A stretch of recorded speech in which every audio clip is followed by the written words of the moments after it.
एक दिन राजा कृष्णदेव राय के दरबार में इस बात पर गर्मा गर्म बहस हो रही थी कि मनुष्य का स्वभाव बदला जा सकता है या नहीं। कुछ का कहना था कि मनुष्य का स्वभाव बदला जा सकता है, कुछ का विचार था कि ऐसा नहीं हो सकता। जैसे कुत्ते की दुम कभी सीधी नहीं हो सकती, वैसे मनुष्य का स्वभाव है। राजा को एक विनोद सूझा।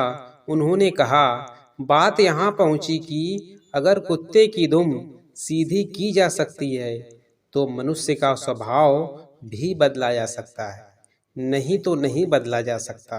राजा ने फिर विनोद को आगे बढ़ाने की सोची। बोले, ठीक है, आप लोग यह प्रयत्न करके देखिए। राजा ने 10 चुने हुए व्यक्तियों को कुत्ते का एक एक पिल्ला दिलवाया और 6 मास के लिए हर मास 10 स्वर्ण मुद्राएं देना निश्चित किया। इन सभी लोगों को कुत्तों की दुम सीधी करने का प्रयत्न करना था। इन व्यक्तियों में एक तेनालीराम भी था। शेष 9 लोगों ने इन 6 महीनों में पिल्लों की दुम सीधी करने की बड़ी कोशिश की। एक ने पिल्ले की पूंछ के छोर को भारी वजन से दबा दिया ताकि इससे दुम सीधी हो जाए। दूसरे ने पिल्ले की दुम को पीतल की एक सीधी नली में डाले रखा। तीसरे ने अपने पिल्ले की पूंछ सीधी करने के लिए हर रोज पूंछ की मालिश करवाई।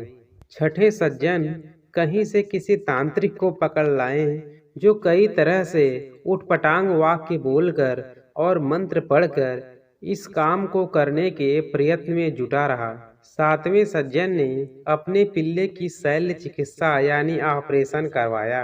8वां व्यक्ति पिल्ले को सामने बिठाकर 6 मास तक प्रतिदिन उसे भाषण देता रहा, पूंछ सीधी रखो भाई, सीधी रखो।